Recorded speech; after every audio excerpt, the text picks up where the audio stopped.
لا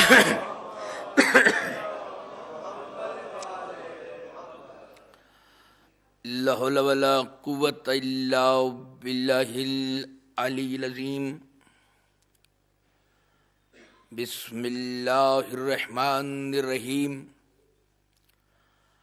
الحمد لله الذي هدانا لهذا وما كنا لنهتدي لولا أن هدانا الله. لقد جاءت رسل ربنا بالحق. صلاة والسلام والتحية والإكرام على سيد أسلم ما في الوجود. سر الله في كل موجود نقطة دائرة الوجود. صاحب لواء الحمد والمقام المحمود. الخاتم لما سبق والفاتح لمن غلق.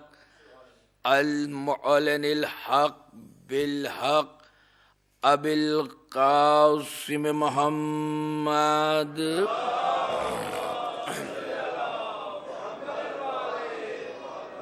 والصلاة والسلام على یاسب الدین والایمان باب الامن والامان کلمت الرحمن کاسر الاسنام والاوسان السابق بالاحسان والشاہد بالایمان مصداق مرج البحرین یلتقیان الامام المظفر والشجاع الغضنفر وقاسم الطوبى والصقر ابی شبیر والشبر وحامل الباب الخیبر والساقی حوض الکوثر الذی سمته امه حیدر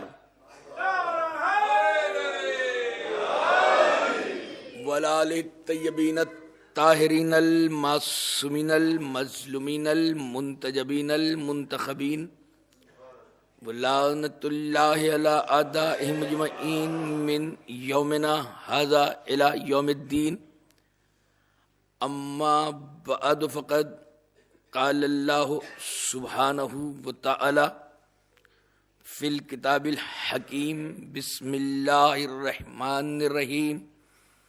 تلک حجتنا آتیناہا ابراہیم علی قومہ نرفع درجات من نشاء ان ربک حکیم علیم. صلوات بھیجے محمد والے.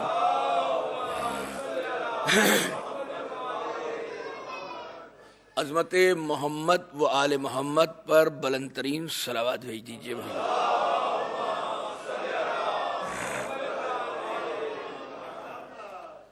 آج کی یہ مخصوص مجلس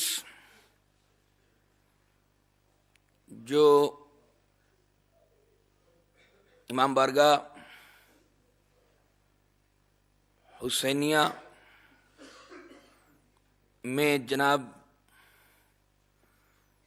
چوہان صاحب رضا صاحب کے زیر اہتمام منعقد کی گئی ہے. گزشتہ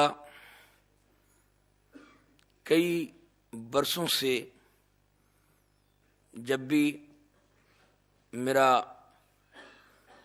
انگلینڈ آنا ہوتا ہے تو کہیں بھی معاشرے کو خطاب کروں اکثر یہ مجھے شرف حاصل ہوا ہے کہ اس خصوصی مجلس کو میں نے خطاب کیا ہے.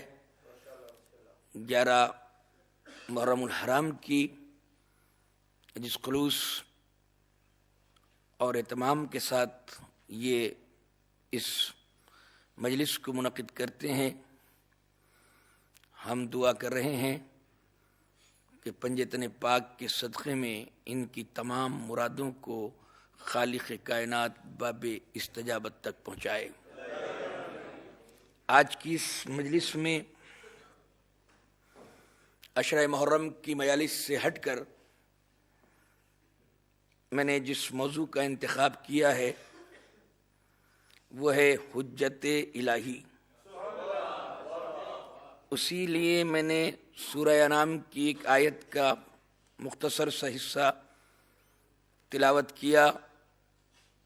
اگر حجت کے معنی تلاش کیے جائیں تو لغت میں حجت کہتے ہیں دلیل کو۔ آج تو روزانہ ہم کسی نہ کسی عالم دین کے سامنے بھی اور اس کے نام سے پہلے بھی حجت الاسلام والمسلمین لگائے ہوئے دیکھتے ہیں، لیکن آج کی اس خصوصی مجلس میں تلاش یہ کریں گے کہ آخر حجت کہتے کسے ہیں اور قرآن میں حجت کسے کہا ہے۔ حجت کے یوں تو لغوی معنی دلیل کے ہیں، لیکن ہر دلیل کو حجت نہیں کہتے، بلکہ ایسی دلیل کو جو واجب الوجود کے وجود کی دلیل بن جائے۔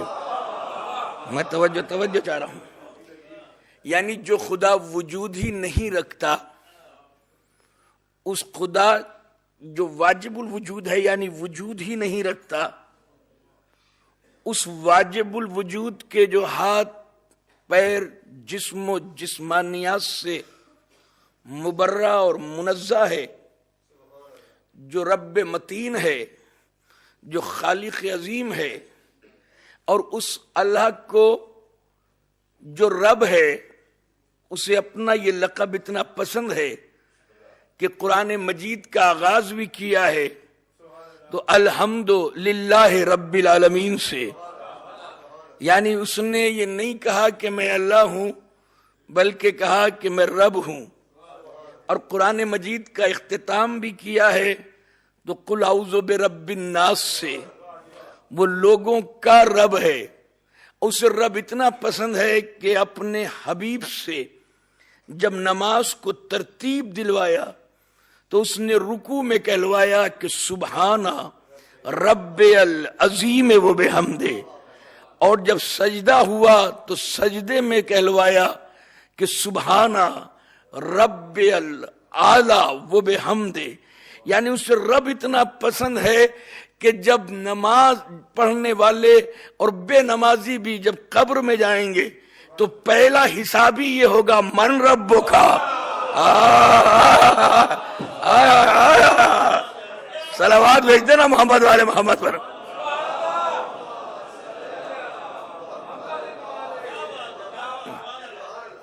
وہ رب متین ہے، وہ خالق عظیم ہے، وہ مالک الملک ہے، وہ جبار ہے، وہ قہار ہے۔ اس کے ہر دھڑکتا ہوا دل اس کے رب ہونے کی دلیل ہے، ہر فکر اور شعور اور تحت شعور اس کے رب ہونے کا ثبوت ہے، اور وہ ایسا رب ہے کہ وہاں سے وہ رب متین اپنی مخلوق کو سکھا کے بھیجتا ہے، اسے ودیعت کر کے بھیجتا ہے۔ ان بتوں کو کوئی نہیں سکھاتا کہ چھوٹے چھوٹے بچے انڈے سے نکل کر پانی میں کیسے تیرنا سیکھے، یہ اس کے رب ہونے کی دلیل ہے۔ آپ اگر ہندوستان میں راجستھان میں چلے جائیں تو راجستھان میں جو بکرے یا بکریاں ملتی ہیں ان کے جسم پہ بال نہیں ہوتے، کیونکہ وہاں بے پناہ گرمی پڑتی ہے، مگر ٹھنڈے پردیش میں اگر کشمیر میں چلے جائیں تو پورے بکرے اور بکریاں جانور سارے جسموں پہ بال ہوتے ہیں۔ وہ خود تمام کر کے بھیجتا ہے کہ میری مخلوق کو کس طرح سے سردی سے بچنا ہے، کس طرح سے گرمی سے بچنا ہے۔ اور وہ علیم بذات الصدور ہے، ڈاکٹر حضرات تشریف فرما ہے، وہ علیم بذات الصدور ہے، وہ ہمارے دلوں کے رازوں سے واقف ہے۔ یہ ڈاکٹر لوگ تو ہم نے دیکھا ہے جتنے ڈاکٹرز ہیں کہ وہ جس کے آپریشن کرنا ہوتا ہے، جس کے ہارٹ میں آرٹریز بلاکیج ہو جاتی ہیں تو اس کو سینے کو چاک کرتے ہیں، سینے کو چاک کرنے کے بعد بھی نگاہوں سے دھڑکتا ہوا دل دیکھتے ہیں۔ یہ تو بتا سکتے ہیں کہ کون سے دل کی کون سی آرٹری کتنی پرسنٹیج بلاکیج لیے ہوئے ہے، مگر یہ نہیں بتا سکتے کہ اس دل میں کس سے محبت ہے، کس سے عداوت ہے۔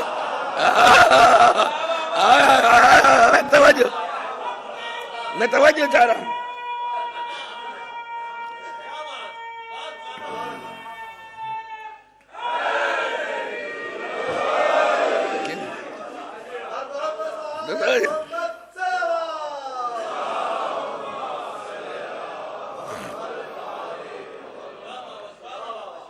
یہ نہیں بتاتے کہ کس میں کہاں کتنی بلاکیج ہے. وہ اتنا قریب ہے کہ ہماری شہرت سے بھی زیادہ قریب، اور اتنا دور کہ ہم اگرچہ کمندے ڈال کے بزم سریا پہ بھی پہنچ جائیں تو وہ ہمیں نظر نہیں آتا. وہ ایسا غیب میں ہے کہ اس کے پاس کوئی پہنچ نہیں سکتا. وہ ایسا شاہد ہے کہ ہر جگہ موجود ہے. اس کی نہ دوری سمجھ میں آتی ہے نہ قریبی سمجھ میں آتی ہے. اگر سمجھ میں آ جائے تو وہ خدا نہیں رہتا، کیونکہ وہ آ جاتا ہے. اس کو سمجھ لیا کسی نے کہ خدا ایسا ہے ایسا ہے ایسا ہے، تو پھر وہ خدا نہیں رہتا. عزیزان محترم، وہ خالق متین چاہتا تھا کہ مجھے پہچانا جائے، تو اس نے اپنی پہچان کے لیے، اپنی معرفت کے لیے حجتوں کو وجود عطا کیا. میں توجہ چاہ رہا ہوں. حجت کو وجود عطا کیا تاکہ دنیا والے دیکھیں انہیں، پہچانے اسے. صلوات بھیجنا محمد آل محمد کی. توجہ چاہ رہا ہوں.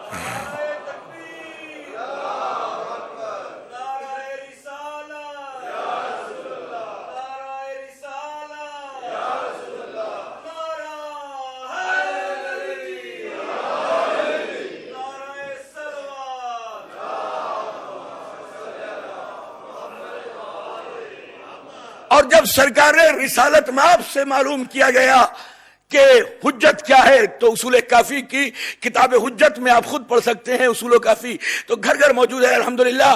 اصول کافی میں پورا باب ہے کتاب الحجت. تو سرکار رسالت مآب نے حجت کی تعریف اس طرح سے بیان کی کہ الحجت قبل الخلق، الحجت مع الخلق، الحجت بعد الخلق. حجت وہ ہے جو خلق سے پہلے ہے، حجت وہ ہے جو خلق کے ساتھ ہے، حجت وہ ہے جو خلق کے بعد ہے. میں توجہ چاہ رہا ہوں. یعنی خلق سے پہلے بھی حجت، خلق کے ساتھ بھی حجت، خلق کے بعد بھی حجت. یہ تو علم کے شہر نے کہا. اور جب علم کے شہر کے دروازے سے پوچھا، جو لفظ کھولتا ہے تو نہج البلاغہ وجود میں آتی ہے. خطیب منبر سلونی سے پوچھا کہ حجت کی تعریف کیا ہے، تو آپ نے بیان کیا حجت وہ ہے جو یہ کہنا نہیں جانتی کہ میں نہیں جانتا.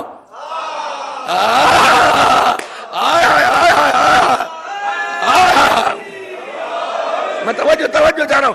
یعنی حجت سے جب معلوم کیا تو کچھ عرب کے لوگ آئے، اور آنے کے بعد سرکار ولایت سے پوچھ رہے ہیں کہ یا علی یہ بتائیے کہ حجت کسے کہتے ہیں. تو آپ نے کہا حجت وہ ہے کہ کانا ما یکونو، جو ہو چکا ہے، جو ہو رہا ہے، جو ہونے والا ہے، اس کا سب علم حجت کو ہو. یعنی حجت جانے کہ کیا ہو رہا ہے، کیا ہو چکا ہے، کیا ہونے والا ہے. حجت جانے، حجت سے کوئی چیز غیب میں نہ ہو. جب یہی حجت پر خطبہ دیا تو دوسرے دن ایک علی کی ولایت پہ شک کرنے والا یہ کہتا ہے کہ ہر خطبے کے بعد علی یہ دائیں بائیں کو اشارہ کر کے کیا کرتے ہیں. تو قمبر نے کہا یہ رزق پانے والوں کو رزق تقسیم کرتے ہیں.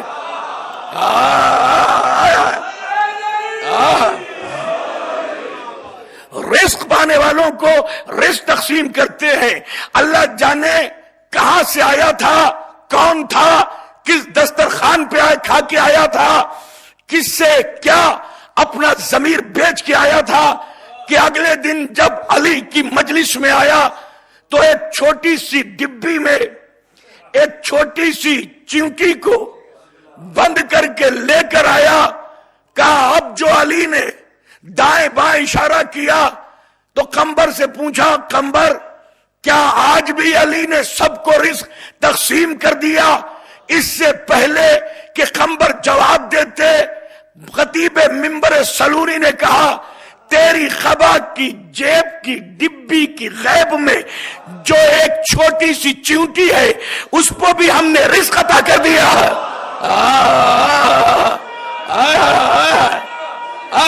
توجہ چاہ رہا ہوں.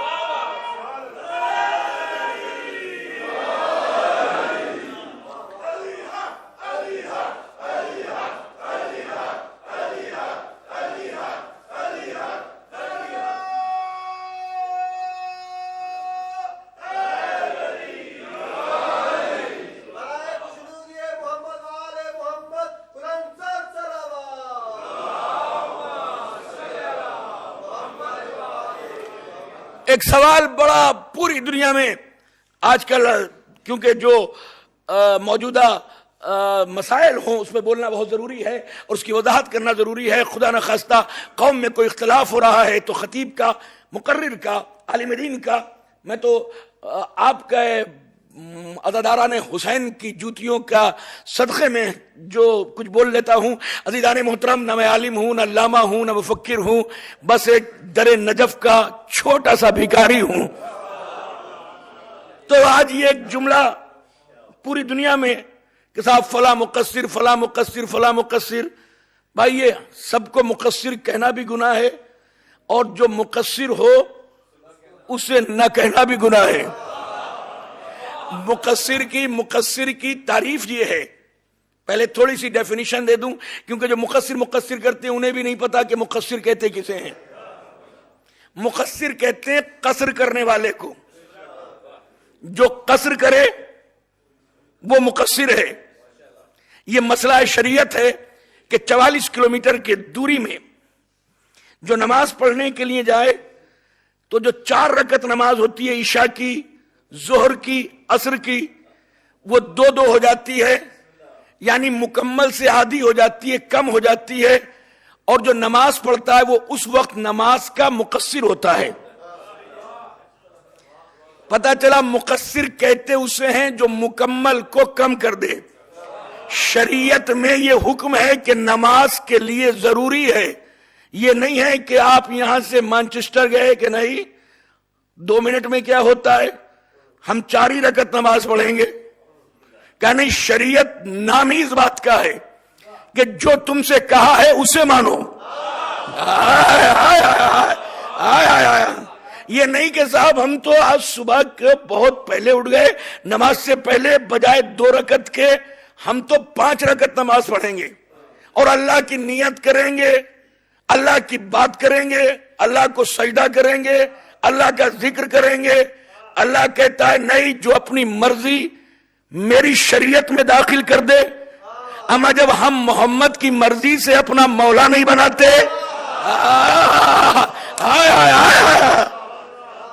ہم تو اپنا مولا بھی جب بناتے ہیں محمد سے کہلاتے ہیں.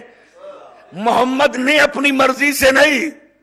اگر محمد کی مرضی سمجھو گے کہ اپنی مرضی سے مصطفیٰ نے اعلان کیا تو حارث کی طرح ہلاک ہو جاؤ گے.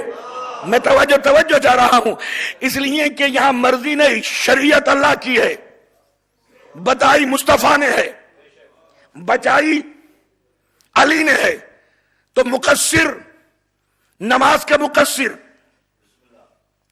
لیکن جو فضائل محمد اور آل محمد میں قصر کرے، یعنی کمی کرے اور شک کرے، میں توجہ چاہ رہا ہوں، شک کرے، وہ مقصر ہے. کہ ہماری سمجھ میں یہ، میں نے جو بات کہی ہماری سمجھ میں یہ نہیں آتا کہ علی نے اس چیونٹی کے دہن میں منبر پہ بیٹھے ہوئے کیسے رزق کی پتی اس کے دہن میں ڈال دی. جہاں یہ شک ہوا تو اپنے شجروں پہ شک کرو. میں توجہ چاہ رہا ہوں.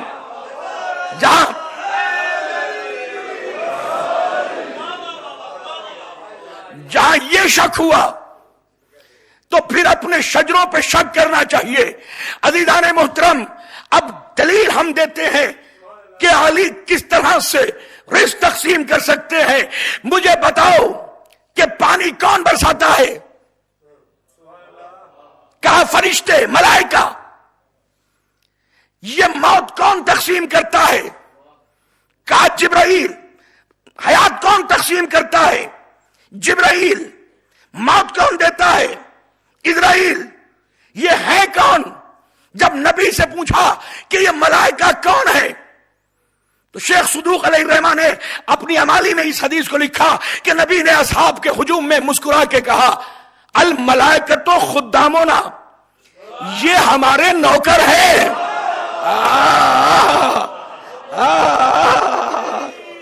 میں توجہ چاہ رہا ہوں۔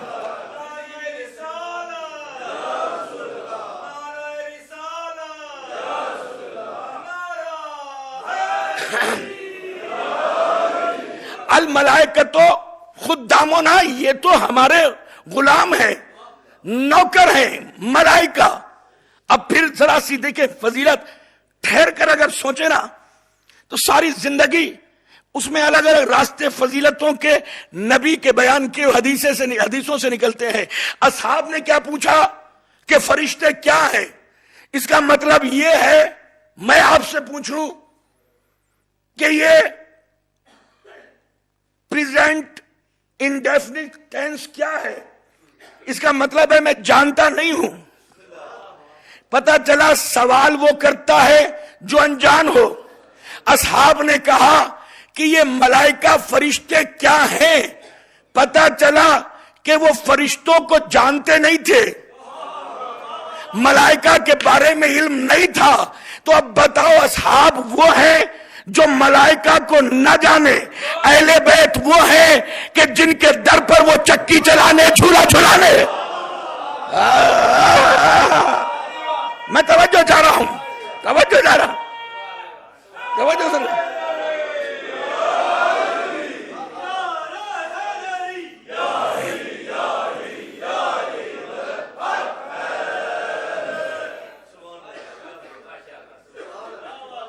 یہ ہمارے غلام ہیں۔ یہاں تک اگرچہ میں صرف اتنی حدیث ساری دنیا کے مسلمانوں کو سناؤں تو مجھ سے کوئی اختلاف نہیں کر سکتا۔ کیا فرمایا کہ الملائکۃ خدامنا، یہ تو ہمارے نوکر ہیں۔ سارے کہیں گے سبحان اللہ، ماشاء اللہ، سرکار کے حضور کے کملی والے کے یہ ملائکہ نوکر ہیں۔ تو فرشتے نوکر ہیں، کرتے کیا ہیں؟ ہوائیں چلاتے ہیں، ماں کے ارحام میں تصویریں بناتے ہیں۔ میں توجہ چاہ رہا ہوں، اس پہ کسی کو انکار نہیں ہے۔ بارش کی بوندوں کو کاؤنٹ کرتے ہیں، بادلوں کو گرجاتے ہیں، موت دیتے ہیں، حیات دیتے ہیں، تقسیم کرتے ہیں، اس پر کسی کے اعتراض کی انگلی نہیں اٹھتی۔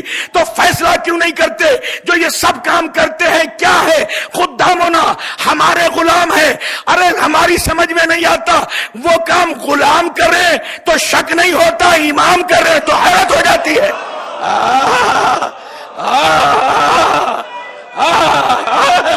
میں توجہ چاہ رہا ہوں۔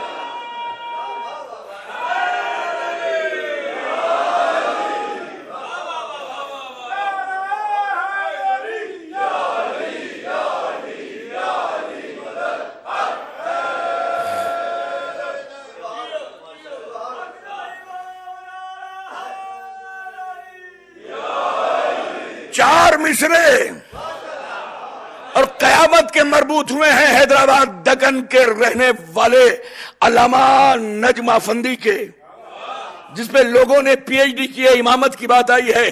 تو چار مصرے قیامت کے مربوط ہوئے ہیں کہ دنیا میں عجب شان سے چھائے گی نماز، دنیا میں عجب شان سے چھائے گی نماز، ہر روح میں، ہر دل میں سمائے گی نماز، اور سمجھے گا امامت کو۔ مجھے زیادہ ڈیٹیل میں جانے کی ضرورت نہیں ہے کہ سمجھے گا دنیا میں عجب شان سے چھائے گی نماز، ہر روح میں، ہر دل میں سمائے گی نماز، اور سمجھے گا امامت کو زمانہ اس دن جس دن یہ نبوت کو پڑھائے گی نماز۔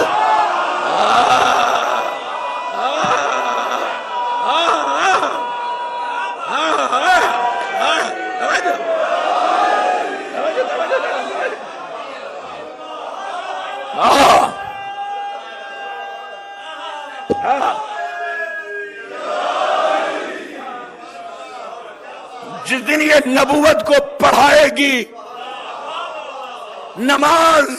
اب میں کیا کروں کہ حجت عیسیٰ بھی، حجت ہمارے آخری امام بھی، مگر اس سے کوئی انکار نہیں کرتا. جہاں تک اختلاف ہے صرف یہ انکار کرتے ہیں کہ وہ پیدا ہو چکے یا ہوں گے، لیکن اس سے کوئی انکار نہیں کرتا کہ آگے امام ہوں گے، پیچھے عیسیٰ ہوں گے. اب جملہ کہوں کہ آگے وارث قرآن، پیچھے وارث عیسیٰ، پیچھے وارث انجیل، آگے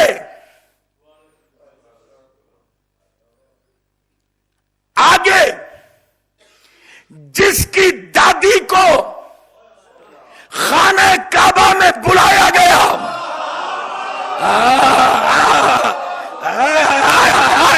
میں توجہ کر، پیچھے جس کی ماں کو بیت المقدس سے نکالا گیا،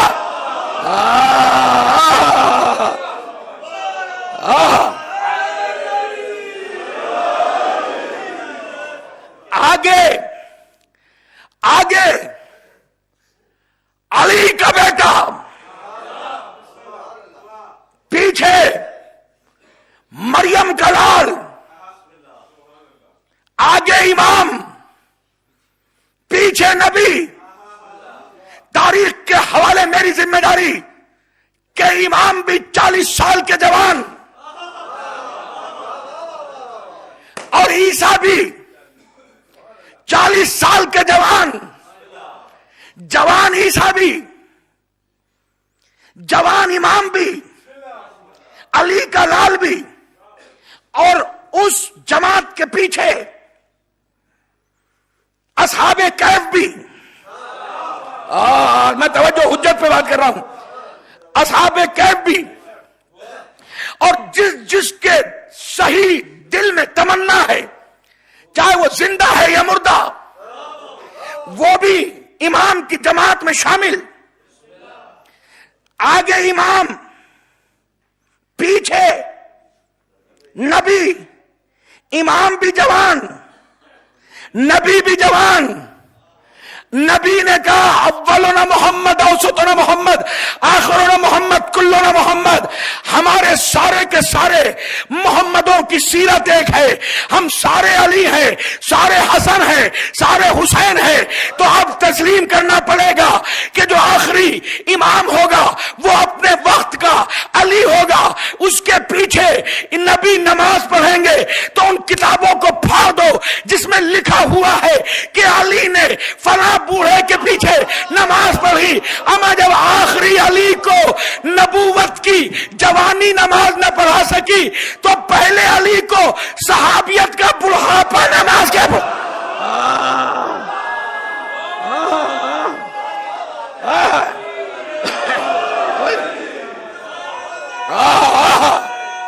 جو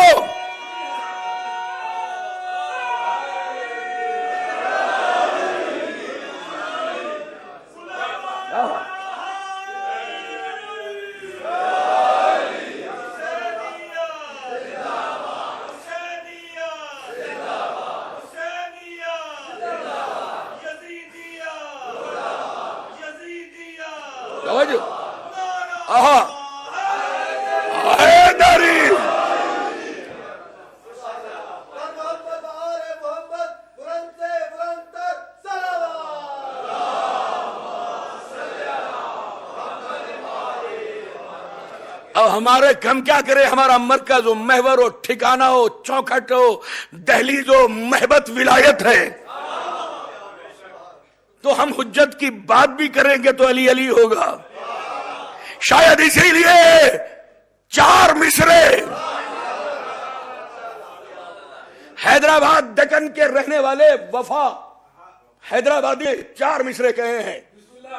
اور جو حیدرآباد کے اگر موجود ہیں تو وہ جان نہیں کوئی تو پھر مجھے ایکسپلین کرنا پڑے گا کہ وہاں پہ کسی چیز کے انکار کے لیے 3 چیزیں استعمال ہوتی ہیں، ایک تو نا، ایک نکو، نہیں 4 چیزیں، نا، نکو، نہیں اور نہیں۔ نہ تو ذرا تہذیب کے دائرے سے نکل کر، اور نکو بڑے پیار میں منع کرتے ہیں، جب کیوں بار بار اس بات پہ اصرار کر رہے ہو بابا، نکو۔ اور نہیں، اس نہیں میں حیدرآبادیوں کے 50% جو ہے لٹکی ہوئی ہے نا، ہاں بھی یہ نہیں ہاں میں بدل سکتی ہے جب آپ پیچھے پڑے ہوں گے تو، لیکن خدا نہ خواستہ اگر کسی حیدرآبادی کے، ہندوستان کا جو دکن کا حیدرآباد ہے، اس کے منہ سے نہیں نکل گیا تو دنیا ادھر سے ادھر ہو جائے، وہ نہیں ہاں میں نہیں بدل سکتی۔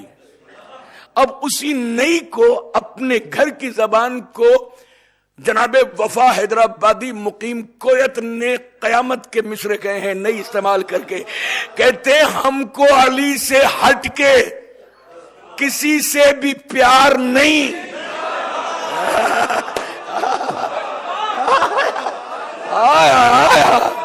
جو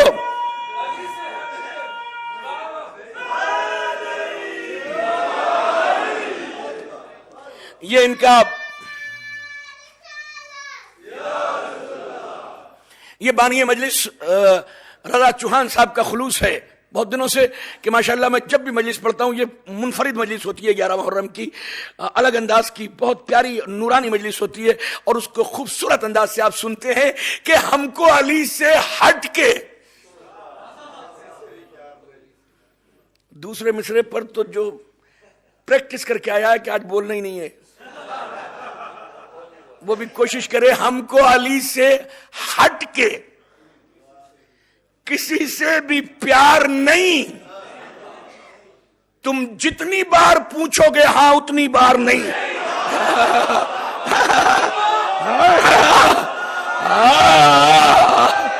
حیدری،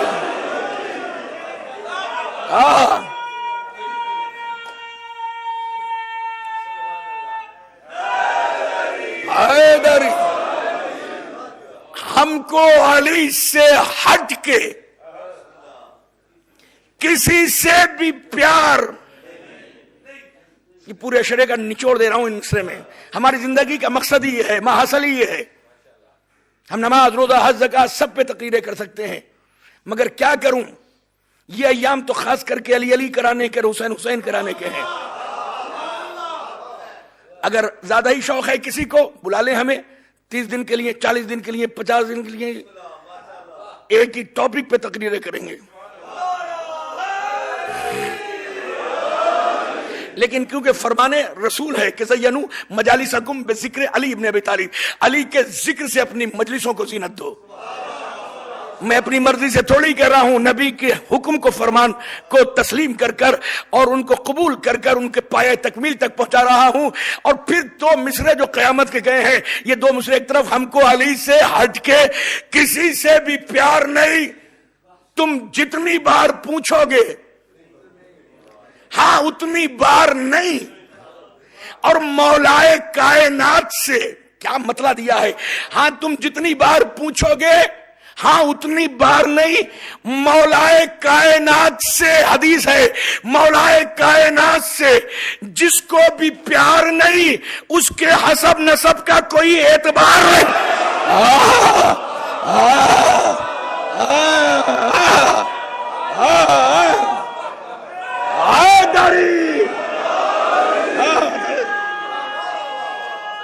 جو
بسم اللہ بسم اللہ بسم اللہ.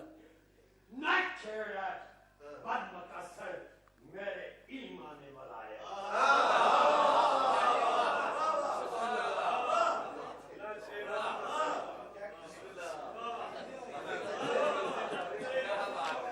بات کے اسلوب پر قابو نہیں رہتا. روح کے اندر مطلب تب وہ خیالات. بابا نہیں اللہ جانے کیا ہے. نہ چھیڑا بد مقصر میرے ایمان ولایت کو. نہ چھیڑا بد مقصر میرے ایمان ولایت کو. بھائی کیوں نہ چھیڑا بد مقصر میرے ایمان ولایت کو. مجھے آپ ہی شامل ہے. مجھے گٹی پلائی میری ماں نے حب حیدر کی.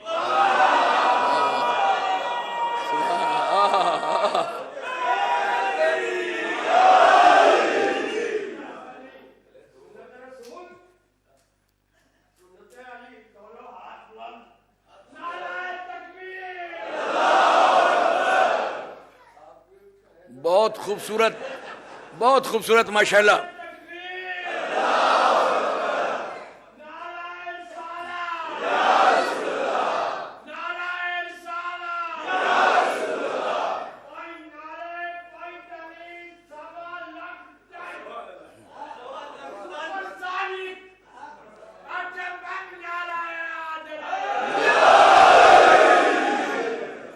ماشاءاللہ بہت خوبصورت دو مصرے بہت خوبصورت سنائے بابا نے.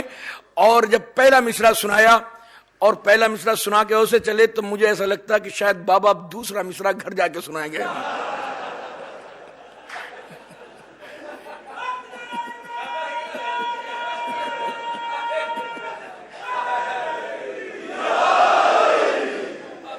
اب مجھے دو مصرے اسی زمین پر پھر سنانے پڑیں گے. عزیزان محترم کہ ہم کو علی سے ہٹ کے پوری حیدرآبادی زبانیں ہٹ کے ہم کو علی سے ہٹ کے کسی سے بھی پیار نہیں. تم جتنی بار پوچھو گے ہاں اتنی بار نہیں. مولائے کائنات سے جس کو بھی پیار نہیں اس کے حسب نسب کا کوئی اعتبار نہیں. سارے اشرا ایک طرف مجلس ہے. اب یہ دو مصرے ایک طرف. طے ہو چکا ہے عرش پہ رشتہ بطول کا. طے ہو چکا ہے عرش پہ رشتہ بطول کا. اب اس میں خود رسول کو بھی اختیار ہے.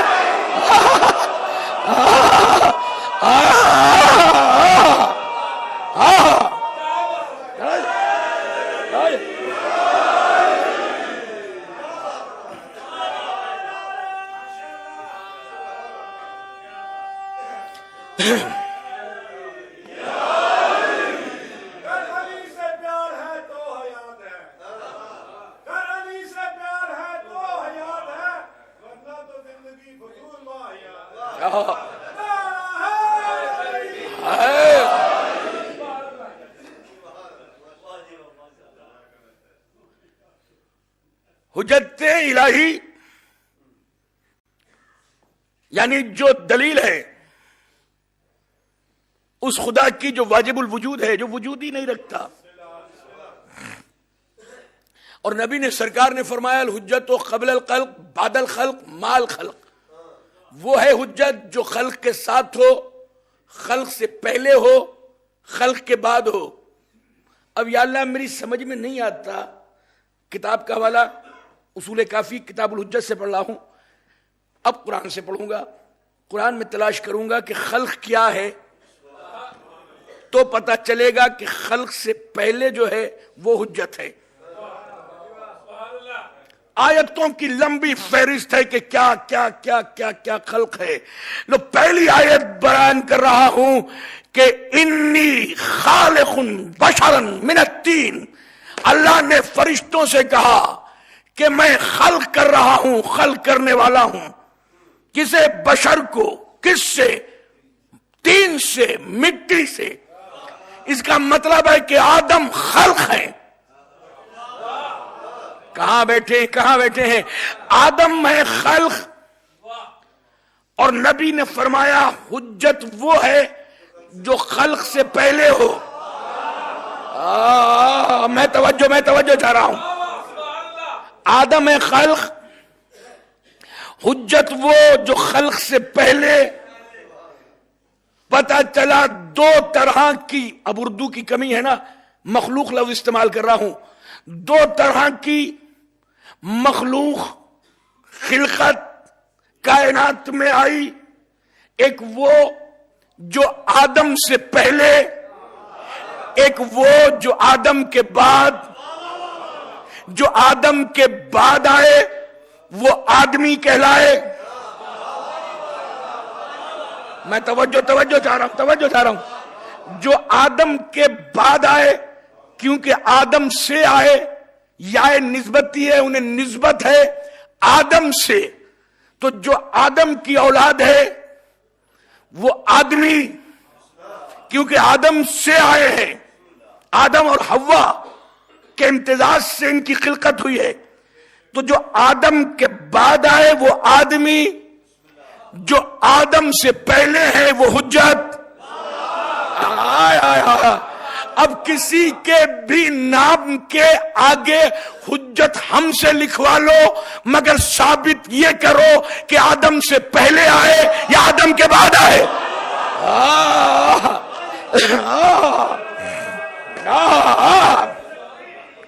میں توجہ. جزاک اللہ.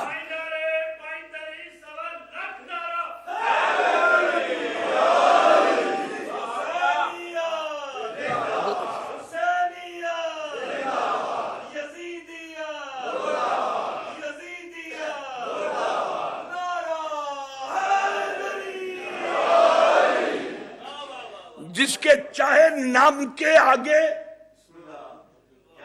ہم موالیان درے سلطان مملکت ولایت سے جب چاہے لکھوا لو، مگر حدیث سے پیغمبر کی روشنی میں یہ ثابت کرنا ہوگا کہ آدم سے پہلے ہیں یا آدم کے بعد ہے. شاید یہی وجہ ہے کہ نبی نے بھی حجت کا عرفان کرانے کے لیے اپنے صحابیوں کے ہجوم میں ایک دوسرے کا 7 مرتبہ بھائی بنایا ہے. ایک دوسرے کا 7 بار بھائی بنایا. ایک دوسرے کا بھائی بنایا کیونکہ عادل خدا کے عادل مصطفیٰ تھے.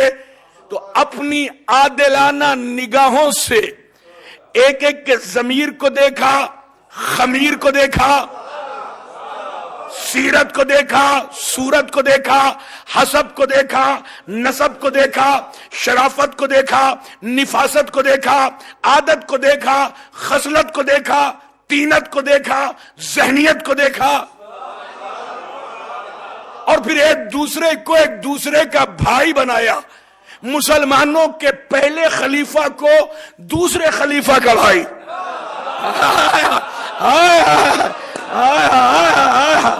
میں توجہ چاہ رہا ہوں. مسلمانوں کے تیسرے خلیفہ کو امیر شام کا بھائی. حضرت ابو ذر کو سلمان کا بھائی. مقداد کو قنبر کا بھائی. تو ایک صحابی نے پوچھا سب کو تو ایک دوسرے کا بھائی بنا دیا, علی کو کسی کا بھائی نہیں بنایا. تو جبین چوم کے کہا یا علی انت اخی فی الدنیا والآخرہ, تو میرا دنیا میں بھی بھائی ہے آخرت میں بھی. حیدری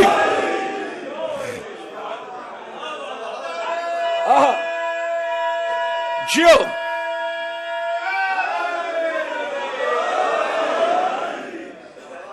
تو میرا دنیا میں بھی بھائی ہے اور آخرت میں بھی بھائی ہے. اب بھائی کا جو رشتہ ہوتا ہے نا وہ برابر کا ہوتا ہے. میں توجہ چاہ رہا ہوں. وراثتیں بھائی بھائی میں برابر بٹتی ہیں. میں نے اتنا بڑا مسئلہ حل کیا ہے. چچا بھتیجے کا رشتہ وراثت برابر تقسیم نہیں ہوں گی. چچا بڑن اور دوسرے رشتوں میں بھی برابر نہیں ہے. تم چچا ہو تو یہ بھتیجے, چچا کا چچا نہیں ہوتا. نہیں میں سمجھا نہیں سکا, واضح نہیں کر سکا. یعنی تم کسی کا چچا ہو تو کوئی اور آدمی تمہارا چچا نہیں ہو سکتا, بھتیجا ہوگا. نہیں پھر عرض کر رہا ہوں, آپ کسی کے ماما ہو تو وہ بھانجا ہوگا. یہ نہیں کہ ماما وہ بھی ماما آپ بھی ماما. میں جب بھی واضح نہیں کر سکا, لطف تو جب لیں گے. آپ کسی کے باپ ہیں تو وہ بیٹا, آپ باپ, باپ الگ بیٹا الگ, یہ نہیں ہو سکتا. وہ بھی باپ میں بھی باپ. آپ کسی کے دادا تو دادا کا رتبہ الگ, پوتا الگ, یہ نہیں ہو سکتا. میں اس کا دادا ہوں وہ میرا دادا ہے. نہیں, جو دادا ہے اس کا پوتا. جتنے رشتے بناتے بتاتے چلے جاؤ, سسر الگ داماد الگ, یہ نہیں ہو سکتا. یہ بھی سسر ہم بھی سسر نہیں.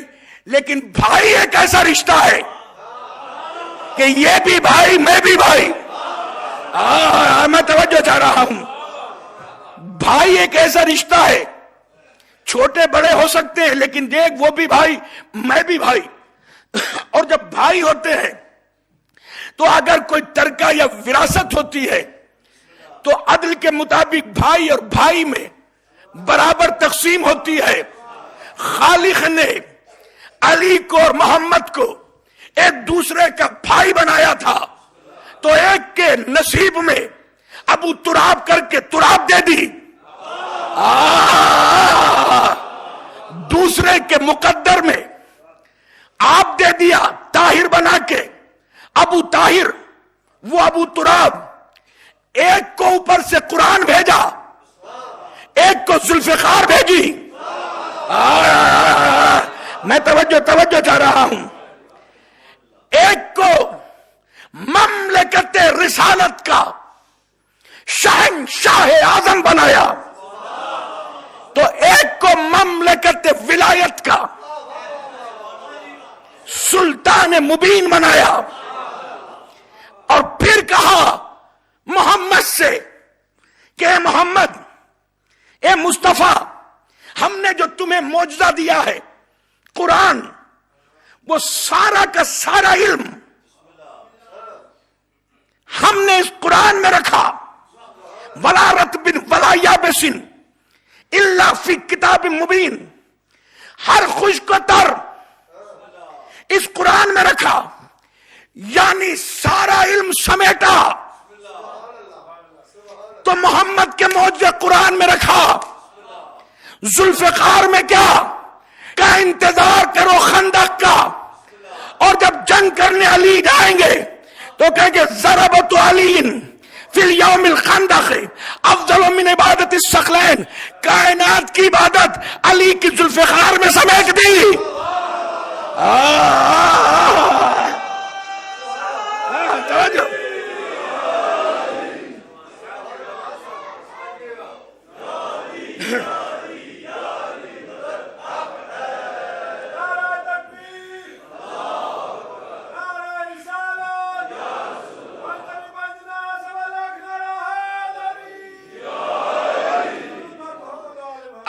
آدم سے پہلے جو بھی آدم سے پہلے ہے وہ حجت ہے، اور جو آدم کے بعد ہے وہ آدمی ہے. تو اب میں کیا کروں؟ اگر مقابلہ بھی کرنا ہے تو آدمیوں کا آدمیوں سے کرنا. ہاں میں توجہ چاہ رہا ہوں. اگر تقابل بھی کرنا ہے تو آدمیوں کا آدمیوں سے کرنا، آدمیوں کا حجت سے نہیں، کیونکہ وہ آدم کے بعد ہے، حجت آدم سے پہلے ہے. شاید یہی وجہ تھی کہ جب پوچھا کہ بتاؤ اے آدم، ہم نے تمہیں منتخب کیا ہے، یہ کون ہے؟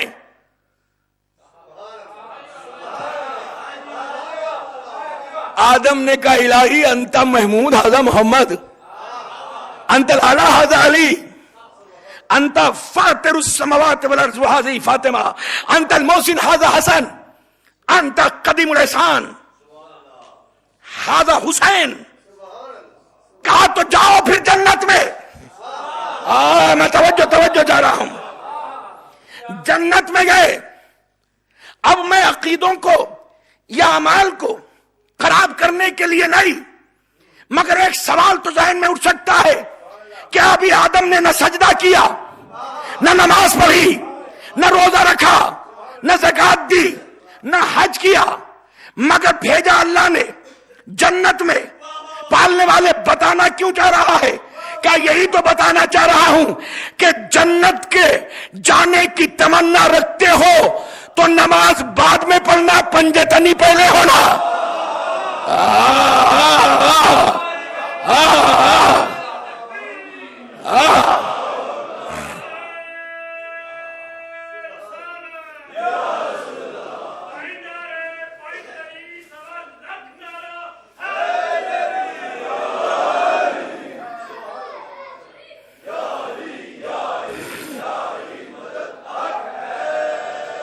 نماز کا مزہ جب ہے جب پنجے تنی ہو، نماز کا مزہ جب ہے جب علی علی کرو، نماز کا مزہ جب ہے جب حسین حسین کرو، نماز کا مزہ جب ہے جو حسن حسن کرو. نماز جان ایمان، نماز پہچان ایمان. اور نماز کو ترک کرنے والا شیطان کو خوش کرتا ہے، اور جو علی والا ہے وہ کچھ بھی کرے شیطان کی خوشی کا باعث نہیں بن سکتا. اب میں عزیزان محترم ذرا سا، اور اس لیے کہ ہمیں شریعت بھی معصوم سے آئی ہے. معصوم نے جب اقوال جب فرمایا تب شریعت بنی. نماز مرتے مرتے بھی اگر جان نکل رہی ہے تو اشارے سے پڑھو، ورنہ قبر میں اسی قضا نماز کا سوال ہوگا کہ نماز کیوں نہیں پڑھی. نماز جب ہی آپ پہ معاف ہے کہ یا تو دیوانے ہو، یا بچے ہو، یا مردہ ہو. تو جو نماز نہیں پڑھتا اس سے یہ تو پوچھ سکتے ہیں بچے ہو جو نماز نہیں پڑھ رہے، ارے دیوانے ہو جو نماز نہیں پڑھ رہے، یا مر گئے ہو جو نماز نہیں پڑھ رہے.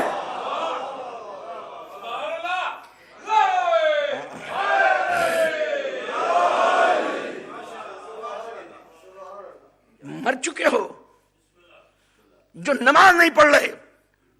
اور پھر جو حجت کو مانتا ہے وہ کسی زندہ کو مانتا ہے. جس کا امام زندہ ہو وہ تو مر کے بھی نہیں مرتا. میں توجہ چاہ رہا ہوں. جس کا امام زندہ ہو نا وہ تو مر کے بھی نہیں مرتا.